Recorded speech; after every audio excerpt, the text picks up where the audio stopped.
Welcome students to my YouTube channel. आज के इस वीडियो में हम क्लास 12 एनसीईआरटी मैथ्स के चैप्टर 6 के कुछ इंपॉर्टेंट क्वेश्चन सॉल्व करेंगे एप्लीकेशन ऑफ डेरिवेटिव्स के। तो क्वेश्चन नंबर फर्स्ट एक्सरसाइज का क्वेश्चन नंबर 8 देखिए। A balloon which always remains spherical on inflation is being inflated by pumping 900 cubic centimeter squares of gas per second. Find the rate at which the radius of the balloon increases when the radius is 15 centimeter. तो इसमें क्या दिया हुआ है हमें कि जो balloon एक स्फेरिकल शेप का है और उसको हमने इन्फ्लेट किया, उसके अंदर हवा भरी, तो उसमें जो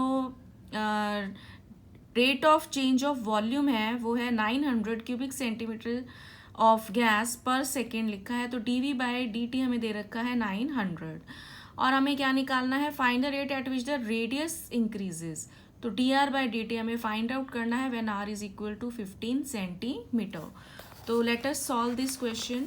अब इसमें देखिए हमें dv बाई dt इसकी वैल्यू हमें दे रखी है 900 centimetre cube per second, where जो v है वो है हमारे पास क्या है, वॉल्यूम ऑफ स्फीयर, जिसका फॉर्मूला होता है 4/3 पाई आर क्यूब। तो so this implies d by D T of 4/3 pi R cube किसके इक्वल होना चाहिए, 900 के। तो यहाँ से हमारे पास आ गया 4/3 पाई, ये तो कांस्टेंट है, आर क्यूब का डेरिवेटिव हो जाएगा 3r² dr upon dt, this is equal to 900। तो यहाँ से 3 से 3 कैंसिल हो गया, तो हमारे पास r² dr बाई dt इसकी वैल्यू आ गई 900 अपॉन 4 पाई। r की वैल्यू हमें गिवन है 15 सेंटीमीटर, तो यहाँ से 15 का स्क्वायर dr बाई dt उसकी वैल्यू आ गई 900 अपॉन 4 पाई, और we can say dr by dt is equal to 900 upon 15 का स्क्वायर 225 होता है, इंटू में 4 पाई। तो ये यहाँ से पूरा कैंसिल होकर ओनली रह जाएगा 1/पाई। तो dr बाई dt की वैल्यू कितनी आ गई, 1/पाई सेंटीमीटर पर second. So this solves this question. इसके बाद इसी चैप्टर का एग्जाम्पल 12 देखिए, which is very important from board exam point of view. Find intervals in which the function given by f of x equal to sin 3x where x belongs to the interval 0 to pi/2 is increasing and decreasing। तो हमने interval निकालना है जिसमें sin 3x function increase करता है और decrease करता है। So let us see how to solve this. इसमें देखिए हमें फंक्शन दे रखा है sin 3x और इसका सबसे पहले हम इसका डेरिवेटिव निकालते हैं, तो वो हो जाएगा 3 cos 3x। अब हमने इसको f डैश x को 0 पुट करके x की वैल्यू निकालनी है, तो यहाँ से हमारे पास आ जाएगा cos 3x इक्वल टू 0। तो यहाँ से 3x की दो वैल्यूज़ आएंगी, एक तो आएगी π/2 और एक आएगी 3π/2। तो अब 3π/2 हमने क्यों लिया, क्योंकि जो हमारे पास x है वो हमें दे रखा है किस इंटरवल में है, 0 से π/2। तो ये जो 3x है वो किस इंटरवल को बिलोंग करेगा, 0 to 3π/2। तो π/2 और 3π/2 पर 3x की वैल्यू क्या होगी, cos 3x की वैल्यू क्या होगी, 0 होगी। तो 3x की वैल्यू π/2 भी हो सकती है और 3π/2 भी हो सकती है। तो इसका मतलब जो x है वो किसके इक्वल आ गया, π/6 और π/2। तो ये जो दो पॉइंट्स हैं, अब मान लीजिए ये एक नंबर लाइन है, तो ये जो पॉइंट्स हैं ये मान लीजिए ये π/6 यहाँ है और π/2 यहाँ है। तो ये जो नंबर लाइन है वो किन किन इंटरवल्स में डिवाइड हो गई, 0 से π/6 और दूसरा π/6 से π/2।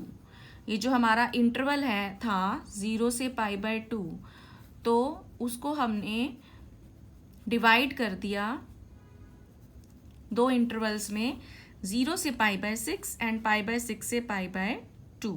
तो अब इन दोनों इंटरवल्स में हमने क्या निकालना है, हमने चेक करना है कि फंक्शन इंक्रीज करेगा या डिक्रीज करेगा। तो इसके लिए देखिए, अब पहले हम 0 से π/6 लेते हैं इंटरवल। तो when x belongs to the interval 0 to π/6,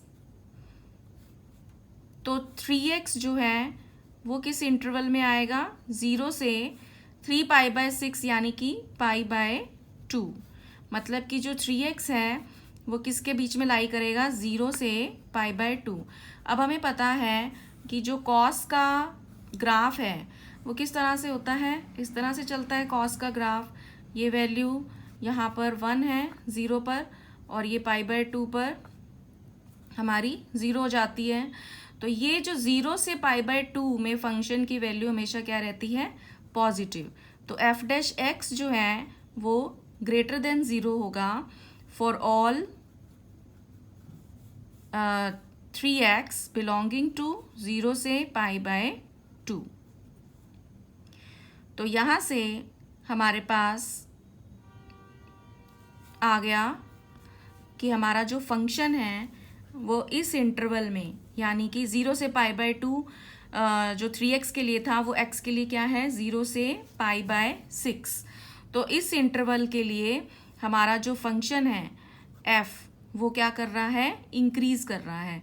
तो f is increasing on 0 to π/6। अब इसी तरह से दूसरा इंटरवल हम लेंगे π/6 से π/2। अब इसमें देखिए π/6 से π/2 में जो f'(x) है यानी कि cos 3x है। तो इसके लिए देखिए, जब हमारा x जो है वो बिलोंग करेगा π/6 से π/2, तो 3x जो है वो किस इंटरवल में आएगा, π/2 से 3 π/2। अब देखिए π/2 से 3 π/2, तो ये वैल्यू जो है हमारी क्या है, नेगेटिव है। तो f'(x) जो है वो क्या होगा, less than 0। So this implies f decreases, या लिख दीजिए f is decreasing on π/6 to π/2। So this solve this question. Increase करेगा 0 से π/6 में और डिक्रीज करेगा 0 से π/6 से π/2 में। So this solves this question. I hope you find this video useful, and for more videos like this please subscribe my channel. Thank you.